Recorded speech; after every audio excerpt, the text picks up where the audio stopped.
Hello. So let's say you already downloaded the Windows ISO file from the Microsoft website, the official one.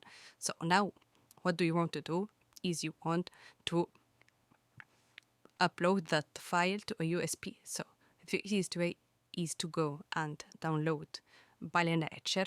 So to download Balena Etcher, it's a very easy process. We go here and we search for Balena Etcher and we go to Balena EO website and we download it from here, like this.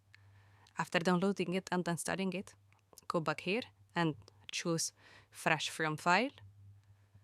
And here, choose go to your download and choose your Windows ISO file. Click on Continue, and here, select your USB that you want to install your Windows in, and click on Flash.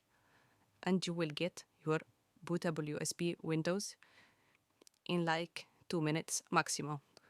If you liked the video, please click on like and subscribe. Goodbye.